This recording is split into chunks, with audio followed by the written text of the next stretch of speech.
Yeah, welcome to our panel. Welcome to the panel Empowering the Population with Digital Banking. Let me introduce to you our dear panelists. On the one side, we have Mr. Akif. Mr. Akif is Vice Chairman of Bankomas, who drives many digital initiatives for Bankomas. On the other side, we have Jayesh. Jayesh is the head of Live in the UAE, which is the first lifestyle bank in the UAE. And we want to talk a little bit, how can digital banking solutions empower the population? Let me start with you, Mr. Akif. How would you describe currently the digital momentum in Egypt?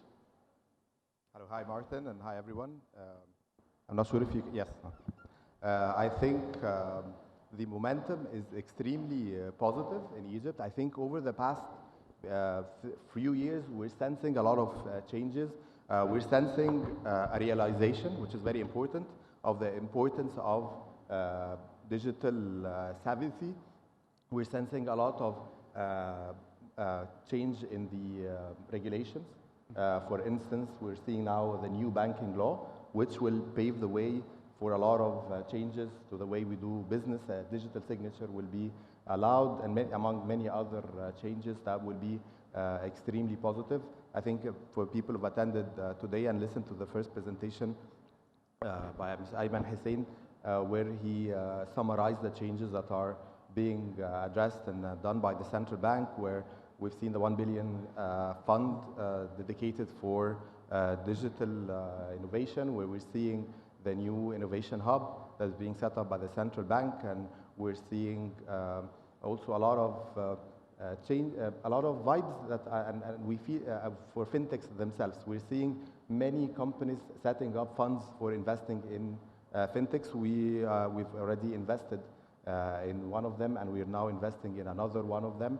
I think even the young people who graduate now from universities, now they realize that the traditional path may not be the only path for them to get hired, and if they want, they like the field of finance, there are a lot of opportunities in startups.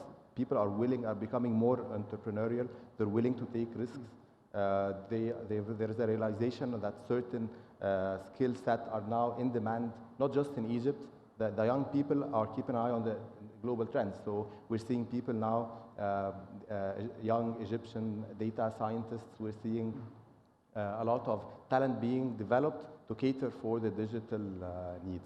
So overall, and that's not just at the central bank or maybe at the young population's level, but we're seeing also the banks are realizing it. Now they're investing in hiring new talent. They all have, I think, digital plans. They realize that the traditional way will not get them where they have to be in the next few years, where we're seeing a lot of disruption. Okay, thank you. Jayesh, maybe, I mean, you're heading the first digital lifestyle bank from the UAE. Maybe you could describe in 1 minute, what are you actually offering to consumers? And then actually more important, what we're interested in, when we're speaking about empowering the population with digital services, what did you expect back then? I mean, you're now 2 years in the market. Before you started, what did you expect? How would the consumers behave? How would this impact the consumer behavior?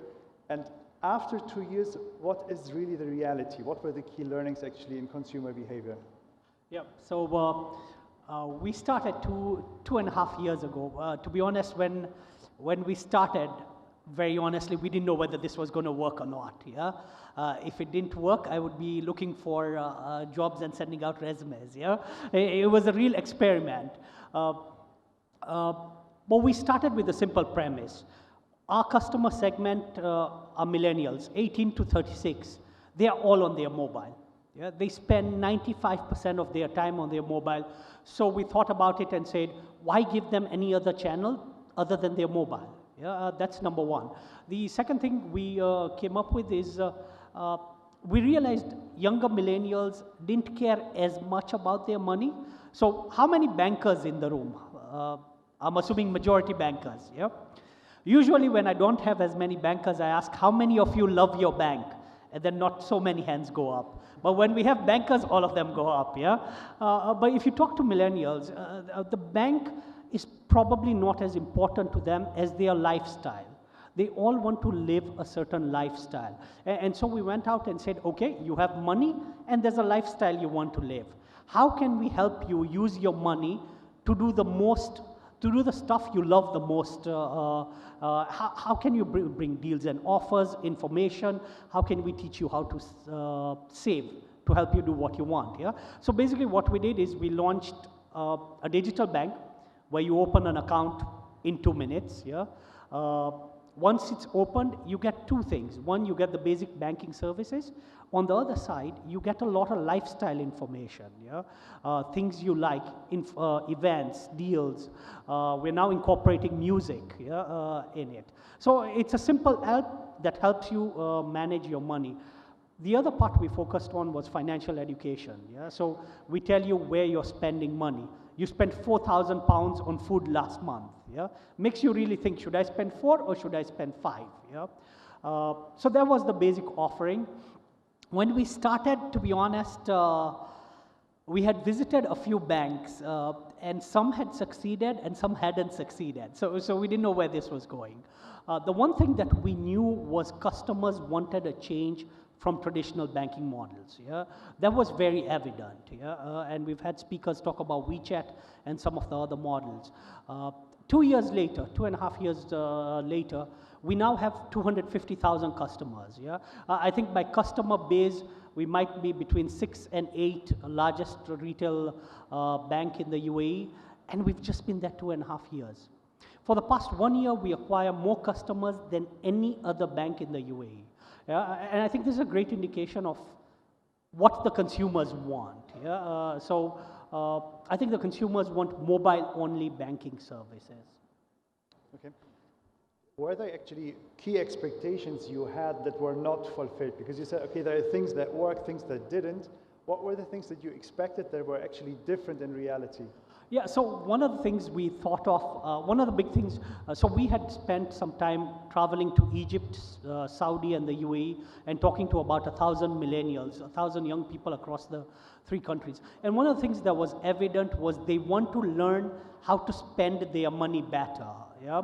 And so we came up with all this categorization and insights, and we thought they really catch on to it, yeah? Because it's something they want. I think one of the realizations we had was you need to do a lot more education. You need to create a lot more gamification and incentives for them to learn. The good thing is once they learn, they change behavior. But the part of making them learn ended up being a lot harder than we had imagined. Then there were some positive things. Yeah? We launched a saving products. We thought most people you ask, they say 18 to 24, they only want to spend all their money. Interestingly enough, they were saving more than the 34 and above. Yeah? They were setting up goals and they were saving and they were achieving their goals. Yeah? So we saw some unexpected results also from consumer behavior. Okay, that's very interesting actually, that especially the adoption phase was one of the most critical in the beginning. If we just look at these two sides, on the one side you mentioned the very positive momentum in Egypt actually. On the other side, we've seen from other markets what are customer expectations and how can we address them. How do you see actually the traditional legacy system and organizational structures in Egypt changing, and what needs still to be done to cater for these needs and to cater for these expectations? Okay, I think a lot of changes are actually needed. I think just globally, I think the fact that traditional banks are so big in size, the way they're structured in a functional manner. I think this eventually will change. They will have to adopt some hybrid models or come up with models that are cross-functional because that's the way startups are being set up, and that's why they are agile, and that's why they are able to address the changes in the customer behaviors rapidly. They are able to deliver products on a very rapid pace. They are able to come up with maybe MVPs or other minimum viable products and then do a lot of alterations and adaptation and testing very, very quickly. The traditional functional way the banks are structured will not be able to provide that. So I think we will see a lot of changes to that.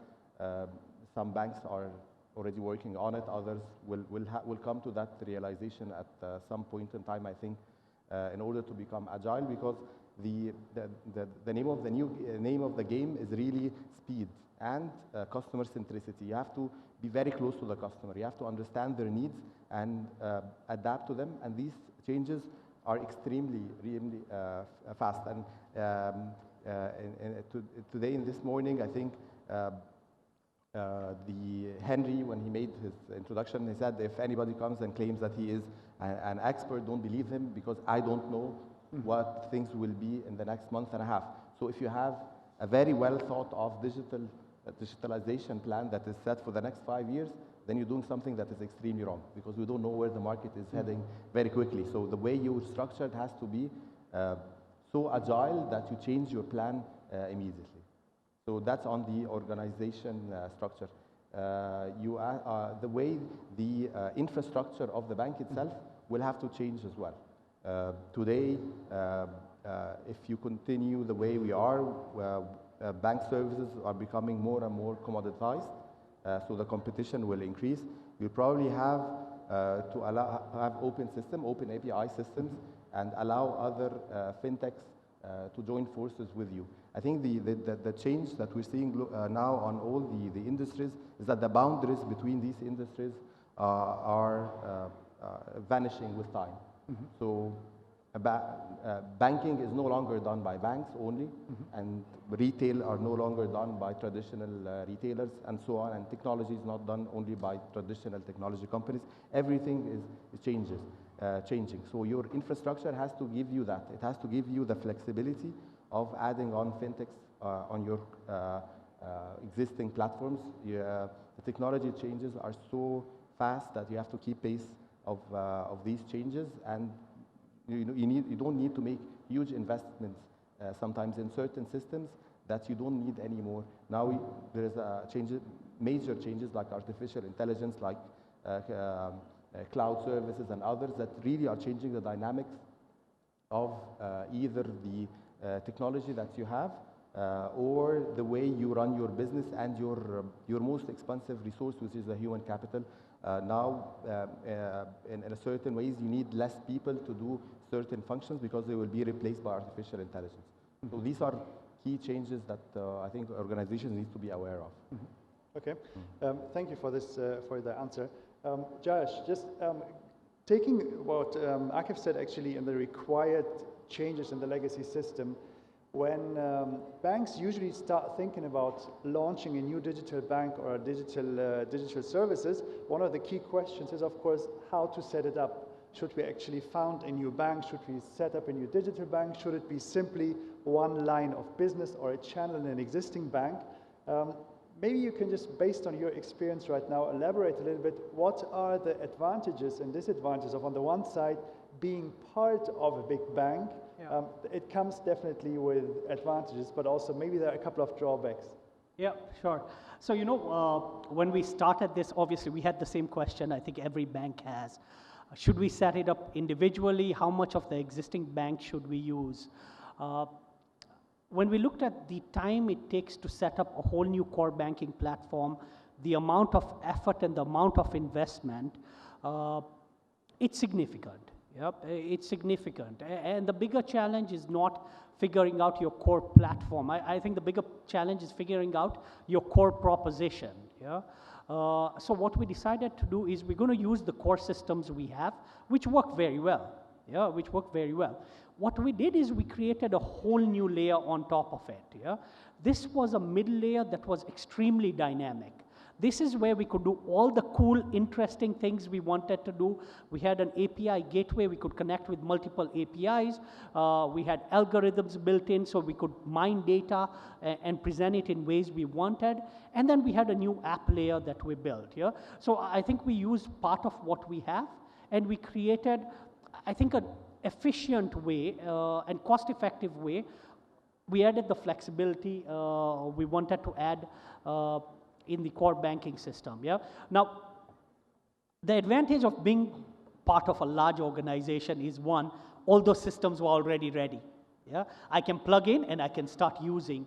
I think there's a lot of other advantages. Yeah, my team is mainly millennials. Yeah, I think 80% of them have never worked in a bank before. Yeah, they think like customers and they build for customers.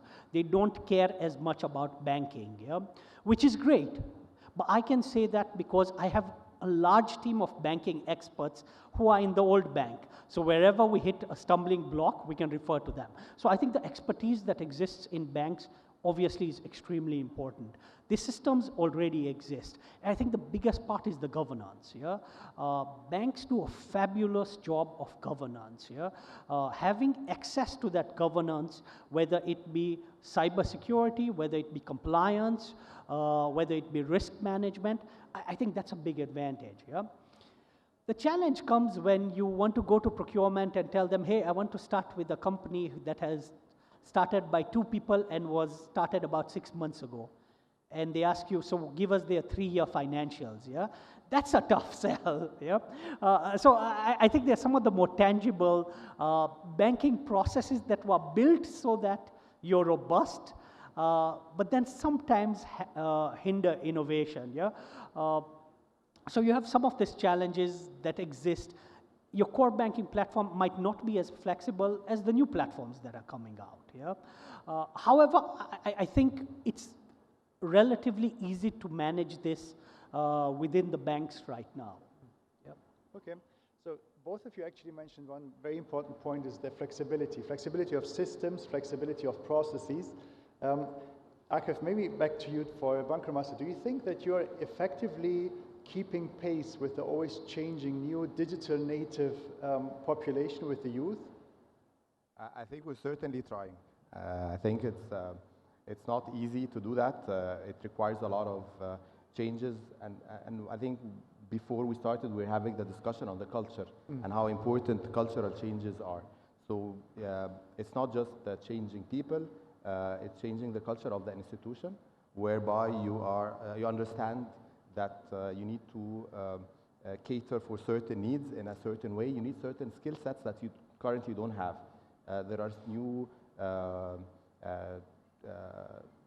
skill sets now required in banks that traditionally were not there, like DevOps, like people, like data scientists, like other areas that traditionally were not there. So making the change requires some time and a lot of research and understanding of where you're heading. I think we're started on that path. We keep a very close eye to our customers through, for instance, the digital marketing, for instance. We realize that traditional marketing may not be the most efficient way. It's still important, but digital is sometimes more cost effective and it's more surgical. You can reach a certain group directly. So there's a lot of focus to that.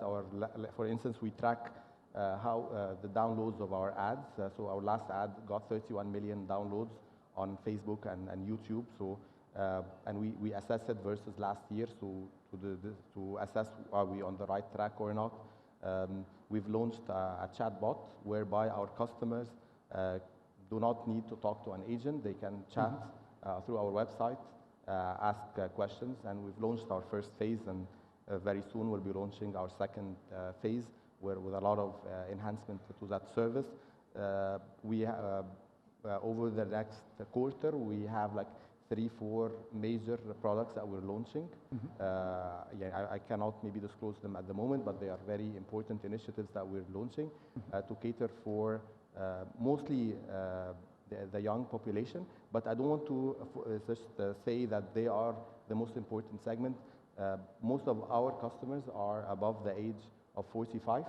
They represent the bulk of our customer base, while we're trying a lot to reach the young people who don't want to alienate the older ones. And we realize that maybe the young population are the early adopters, but still the older ones will adopt, maybe with some time lag, but they do. My father is using Facebook, my mother is using Facebook. They text me, and now this has changed. In the past, I think it took them many years to become Facebook customers and Instagram customers, but now they are, and they're above 70. So I think even the other segments are still important. You have to provide them with digital solutions, even if the adoption is a bit slower, but you have to understand their needs as well. The needs are different from the millennials. For millennials, for instance, maybe are, first we're more focused on chatting. Now voice is becoming a bigger trend. So you have to understand each segment and its needs and provide the service that caters for their needs. Okay, catering for customer needs, one thing which is very important to understand them, of course, is also to have the right talent inside the bank. And you mentioned the whole topic about culture, how important the culture is. If we think about for the future, if you develop your teams in the bank further, actually, back then in the past, many bankers looked at for the talent profile of who is actually able to build a solid financial model, etc. So how do you see actually these evolving? What are maybe new capabilities you look into when you hunt for new talent? What would you require from a new type of person you would like to hire in the bank that is actually able to cater for all those new upcoming needs? Several new, as I said, I mentioned some of them, such as people, data scientists, DevOps, some other disciplines include design. All of these, and design, I don't mean website design. By design, I mean the design that goes into the product itself. So these are not typical IT people. They're not typical products people. It's a hybrid of both. People who can understand the customer need and are at the same time tech savvy enough to develop a solution that digitally addresses that need. So that's a new discipline, and that's an area where you need to dig very, very hard to find the right calibers. Digital marketing is an example also. On data warehouse and data mining are also very important.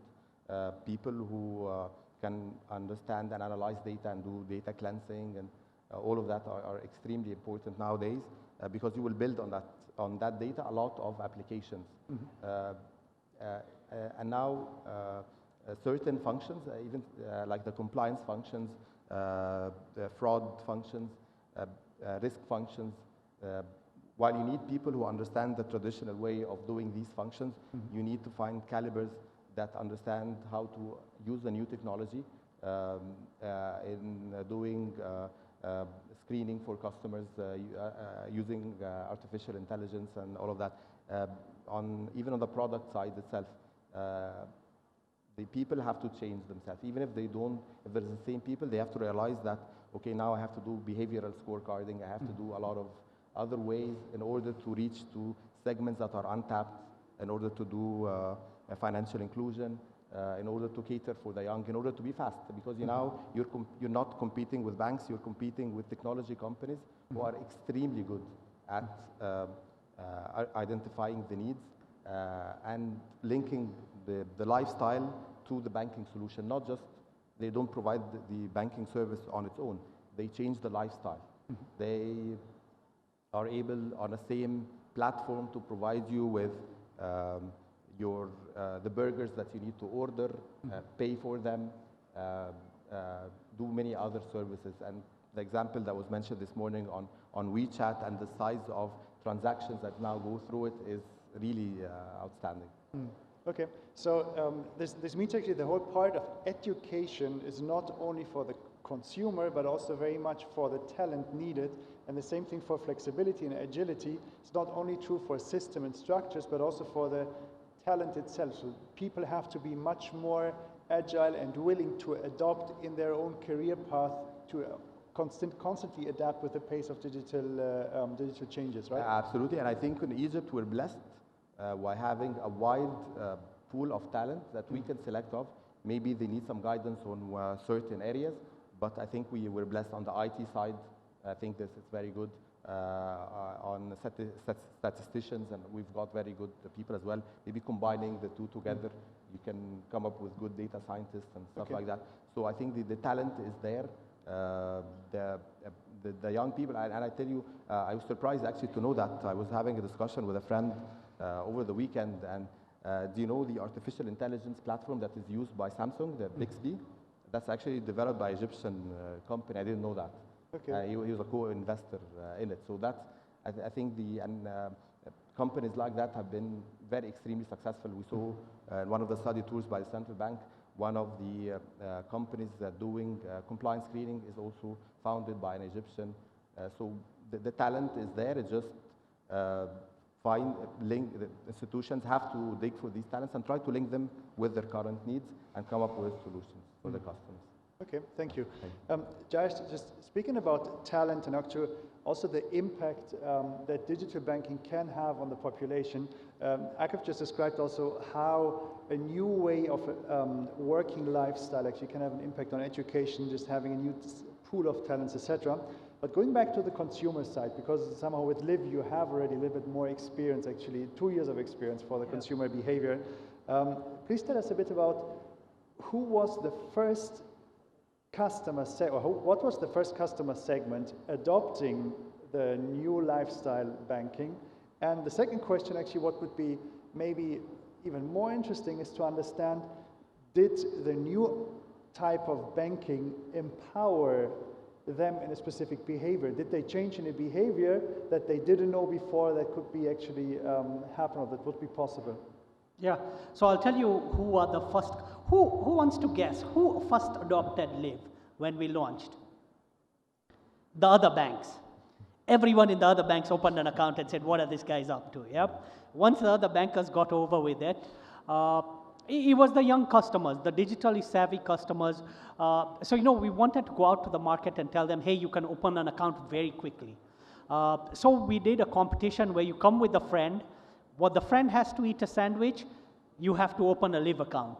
In most cases, your Liv account was opened faster than your friend could eat the sandwich. And this went viral, and everyone started saying, hey, you can open an account as fast as eating a sandwich. Now, when you tell this to young people who do not want to go to a branch, it's the last place they want to be seen, they naturally start adopting this. So we got a lot of young people opening accounts. We got a lot of women, a lot of women who opened our accounts and used them for their home expenses. So we got those customers too. We got students. For the first time there was a product. It's free for students. We saw a lot of students adopting it, and we started seeing the young professionals coming in later. Most people used it initially as a wallet, and then started using it for other functions. I think two impacts we had. One, we started giving customers for the first time insights on where you're spending money. So, like I said, before we started the bank, we came to Egypt, we went to Saudi Arabia, and we were in the UAE. We asked people, and I want you guys to answer this in your head. How much money do you spend a month on food, on fuel, on entertainment? It's surprising, most of us don't know. I can tell you an overwhelming majority of the customers we spoke to didn't know. Now with the app, you can see it every month. You can see what you did last month, and you can see it ever since you opened your account. Then you make a choice. I think we had an example of somebody spending 600 dirhams on coffee, and they realized, I'm spending 600 dirhams on coffee, it's too much, and they cut it down. And they said, I'll buy coffee once a week, and that's 100 dirhams, and that's it. So I think the ability to choose where you spend your money was one, and the knowledge of where you're spending it. I think the second big thing is we launched this thing called goal accounts. Savings is very hard to do, but here you set up a goal. I want to buy an iPhone. I want to travel somewhere. I want to learn this course. And then we have this automatic rules. When I spend using my card, move some money. When I get my salary, move some money. If I don't spend this much, move some money. And they automatically move money. This was the second big thing. From our survey, 95% of the people weren't saving. Right now, we have 30% of our customers savings. And once they do a goal account, 3 months later, they open their second goal account. So I think building this culture of save slowly by slowly, and you achieve your goal. I think those are the two big impacts we've had. Okay. So I think it's a very interesting discussion. On the one side, we have already a little bit of experience, 2 years of experience of changing consumer behavior. On the other side, we have in Egypt a market which has all the fertilizing factors, which is just about to really take off on the digital banking era. What we want to give the audience also the chance maybe to ask 1 or 2 questions actually. Are there 1 or 2 questions to the panelists? No questions. There's one. No questions? Okay, I'm sorry. So I think I did a mistake in actually asking a question. Apparently there are no questions. So what we maybe one last important thing actually. You mentioned that we have of course we have already a strong talent pool in Egypt. But do you think that there has to be also a change or a rethinking in the overall education system to get people ready for the new era of digital technology and digital companies? I think the realization is there for the changes. I think there's a whole revamp of our educational system now, and now they're using technologies like the tablets now for the young people now, and that will be rolled out to different grades. But I think the realization is there, and at the university level, it's really impressive, the young talent that is there and the programs that are being done. There are a lot of Egyptians have won a lot of competitions, whether on digital solutions or different just entrepreneurial initiatives. And that's supported by programs inside the universities. And many universities have done a superb job, really, and developing the talent pool that we have. We have representatives here from Nile University, I think Cairo University, Ain Shams University, even outside Cairo, if you go, Mansoura and Asyut, other universities have done a superb job in cultivating that entrepreneurial environment and developing a lot of talent. Maybe what the market have, the challenge to the market is that these talents, once they are there, there's so much in demand outside Egypt that they just snapped and they travel abroad. So that's the challenge, is not just to hire them, but how to keep them motivated, because the competition is no longer local, it's on a global scale. Can I add to that, Martin? Yeah. So I think Egypt is lucky you have a large, talented young population, yeah, especially in technology. But let me ask you a question. From all the young people you know, how many want to join the bank doing technology? They want to go to Google, they want to go to Facebook, they want to do their own startup. And I think this is a challenge for banks. Yeah? How can you make technology in banks fun and exciting to attract them? Yeah? Because like you said, they're going internationally, but they want to go with all these exciting players. Yeah? I give you an example in the UAE. Kareem is able to attract fantastic talent. Yeah? Some of the traditional organizations, whether it be telcos or banks or corporates, they are not able to attract some of this talent. Yeah?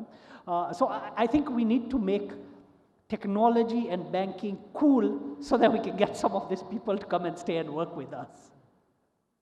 Okay, so thank you much to both of you. So what we're very much looking forward, actually, especially for this market also in Egypt, we expect actually new solutions from the banking world, new digital solutions that will have actually a lasting impact on consumer behavior, that will enable even more financial inclusion and drive actually a different financial behavior, which is more convenient and more suitable for actually the consumer experience. Thank you to both of you. Thank you, Mark. Thanks.